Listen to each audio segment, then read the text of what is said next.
रविवार सूर्य देवता की पूजा का वार है। जीवन में सुख समृद्धि, धन संपत्ति और शत्रुओं से सुरक्षा के लिए रविवार का व्रत सर्वश्रेष्ठ है। रविवार का व्रत करने व कथा सुनने से मनुष्य की सभी मनोकामनाएं पूरी होती हैं। मान सम्मान, धन्यश तथा उत्तम स्वास्थ्य मिलता है। रविवार व्रत का ऐसे करे पूजन। सूर्य का व्रत 1 वर्ष या 30 रविवारों तक अथवा 12 रविवारों तक करना चाहिए। रविवार को सूर्योदय से पूर्व बिस्तर से उठकर शौच व स्नानादि से निवृत्त होकर स्वच्छ लाल रंग के वस्त्र पहने।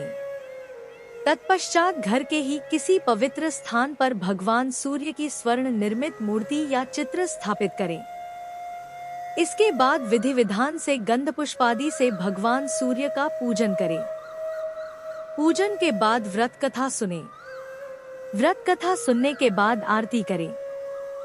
तत्पश्चात सूर्य भगवान का स्मरण करते हुए हरा हरि हरौंसा सूर्याय नम इस मंत्र का 12 या 5 अथवा 3 माला जप करें। जप के बाद शुद्ध जल, रक्त चंदन, अक्षत, लाल पुष्प और दूर्वा से सूर्य को अर्घ्य दें। सात्विक भोजन व फलाहार करें। भोजन में गेहूं की रोटी, दलिया, दूध, दही, घी और चीनी खाएं। रविवार के दिन नमक नहीं खाएं। अब सुने रविवार व्रत कथा। प्राचीन काल में एक बुढ़िया रहती थी। वह नियमित रूप से रविवार का व्रत करती।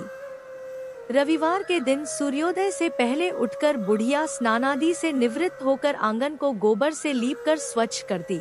उसके बाद सूर्य भगवान की पूजा करते हुए रविवार व्रत कथा सुनकर सूर्य भगवान का भोग लगाकर दिन में एक समय भोजन करती।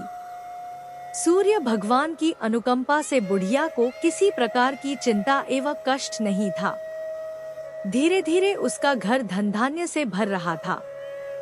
उस बुढ़िया को सुखी होते देख उसकी पड़ोसन उससे जलने लगी।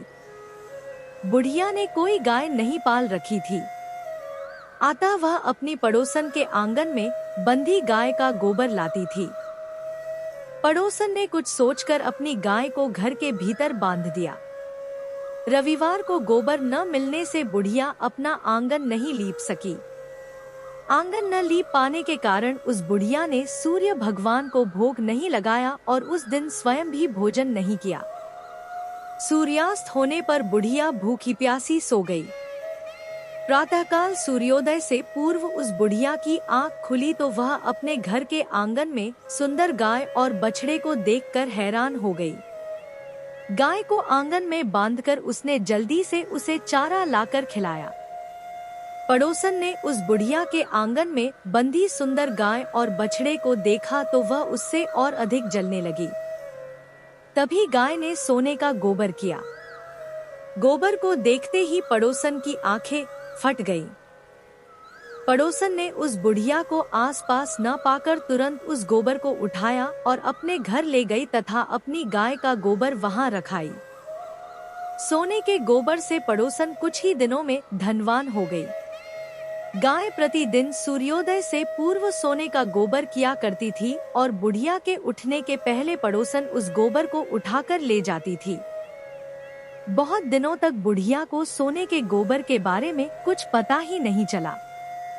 बुढ़िया पहले की तरह हर रविवार को भगवान सूर्यदेव का व्रत करती रही और कथा सुनती रही। लेकिन सूर्य भगवान को जब पड़ोसन की चालाकी का पता चला तो उन्होंने तेज आंधी चलाई। आंधी का प्रकोप देखकर बुढ़िया ने गाय को घर के भीतर बांध दिया। सुबह उठकर बुढ़िया ने सोने का गोबर देखा, उसे बहुत आश्चर्य हुआ। उस दिन के बाद बुढ़िया गाय को घर के भीतर बांधने लगी। सोने के गोबर से बुढ़िया कुछ ही दिन में बहुत धनी हो गई। उस बुढ़िया के धनी होने से पड़ोसन बुरी तरह जल भुन कर राख हो गई और उसने अपने पति को समझा बुझाकर उसे नगर के राजा के पास भेज दिया। सुंदर गाय को देखकर राजा बहुत खुश हुआ। सुबह जब राजा ने सोने का गोबर देखा तो उसके आश्चर्य का ठिकाना न रहा। उधर सूर्य भगवान को भूखी प्यासी बुढ़िया को इस तरह प्रार्थना करते देख उस पर बहुत करुणा आई। उसी रात सूर्य भगवान ने राजा को स्वप्न में कहा, राजन, बुढ़िया की गाय व बछड़ा तुरंत लौटा दो, नहीं तो तुम पर विपत्तियों का पहाड़ टूट पड़ेगा, तुम्हारा महल नष्ट हो जाएगा। सूर्य भगवान के स्वप्न से बुरी तरह भयभीत राजा ने प्रातः उठते ही गाय और बछड़ा बुढ़िया को लौटा दिया। राजा ने बहुत सा धन देकर बुढ़िया से अपनी गलती के लिए क्षमा मांगी। राजा ने पड़ोसन और उसके पति को उनकी इस दुष्टता के लिए दंड दिया। फिर राजा ने पूरे राज्य में घोषणा कराई कि सभी स्त्री पुरुष रविवार का व्रत किया करें। रविवार का व्रत करने से सभी लोगों के घर धन धान्य से भर गए। राजतय में चारों ओर खुशहाली छा गई। स्त्री पुरुष सुखी जीवन यापन करने लगे तथा सभी लोगों के शारीरिक कष्ट भी दूर हो गए। रविवार के दिन यह व्रत आने के कारण इसे रवि प्रदोष व्रत कहा जाता है। प्रदोष व्रत हर महीने के दोनों पक्षों की त्रयोदशी तिथि को रखा जाता है। एक समय सर्व प्राणियों के हितार्थ परम पावन भागीरथी के तट पर ऋषि समाज द्वारा विशाल गोष्ठी का आयोजन किया गया। इस सभा में व्यास जी के परम शिष्य पुराणविद्ता सूत जी महाराज हरि कीर्तन करते हुए पधारे। सूत जी को आते हुए देखकर शौनकादि 88,000 ऋषि मुनियों ने खड़े होकर दंडवत प्रणाम किया। महाज्ञानी सूत जी ने भक्तिभाव से ऋषियों को हृदय से लगाया तथा आशीर्वाद दिया। विद्वान ऋषिगण और सब शिष्य आसनों पर विराजमान हो गए। शौनकादि ऋषि ने पूछा, हे पूज्यवर महामते, कृपया यह बताने का कष्ट करें कि मंगलप्रद कष्ट निवारक यह व्रत सबसे पहले किसने किया और उसे क्या फल प्राप्त हुआ। श्री सूत जी बोले, आप सभी शिव के परम भक्त हैं। आपकी भक्ति को देखकर मैं व्रती मनुष्यों की कथा कहता हूँ। ध्यान से सुनो। रवि प्रदोष व्रत की कथा के अनुसार एक गांव में अति दीन ब्राह्मण निवास करता था। उसकी साध्वी स्त्री प्रदोष व्रत किया करती थी। उसे एक ही पुत्र रत्न था। एक समय की बात है, वह पुत्र गंगा स्नान करने के लिए गया। दुर्भाग्यवश मार्ग में चोरों ने उसे घेर लिया और वे कहने लगे कि हम तुम्हें मारेंगे नहीं, तुम अपने पिता के गुप्त धन के बारे में हमें बतला दो। बालक दीन भाव से कहने लगा कि बंधुओं, हम अत्यंत दुखी दीन हैं, हमारे पास धन कहाँ है। तब चोरों ने कहा कि तेरे इस पोटली में क्या बंधा है। बालक ने संकोच कहा कि मेरी माँ ने मेरे लिए रोटियां दी हैं। यह सुनकर चोरों ने अपने साथियों से कहा कि साथियों, यह बहुत ही दीन दुखी मनुष्य है, हम किसी और को लूटेंगे। इतना कहकर चोरों ने उस बालक को जाने दिया। बालक वहां से चलते हुए एक नगर में पहुंचा। नगर के पास एक बरगद का पेड़ था।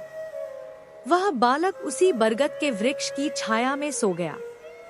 उसी समय उस नगर के सिपाही चोरों को खोजते हुए उस बरगद के वृक्ष के पास पहुंचे और बालक को चोर समझकर बंदी बना राजा के पास ले गए। राजा ने उसे कारावास में बंद करने का आदेश दिया। ब्राह्मणी का लड़का जब घर नहीं लौटा तब उसे अपने पुत्र की बड़ी चिंता हुई। अगले दिन प्रदोष व्रत था। ब्राह्मणी ने प्रदोष व्रत किया और भगवान शंकर से मन ही मन अपने पुत्र की कुशलता की प्रार्थना करने लगी। भगवान शंकर ने उस ब्राह्मणी की प्रार्थना स्वीकार कर ली। उसी रात भगवान शंकर ने उस राजा को स्वप्न में आदेश दिया कि वह बालक चोर नहीं है, उसे प्रात काल छोड़ दे, अन्यथा उसका सारा राज्य वैभव नष्ट हो जाएगा।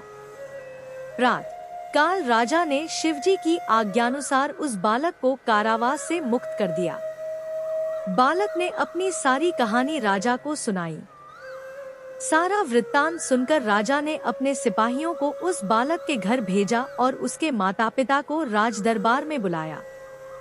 उसके माता पिता बहुत ही भयभीत थे। राजा ने उन्हें भयभीत देखकर कहा कि आप भयभीत न हो, आपका बालक निर्दोष है। राजा ने ब्राह्मण को 5 गांव दान में दिए जिससे कि वे सुखपूर्वक अपना जीवन व्यतीत कर सके। भगवान शिव की कृपा से ब्राह्मण परिवार आनंद से रहने लगा। अतः जो मनुष्य रवि प्रदोष व्रत को करता है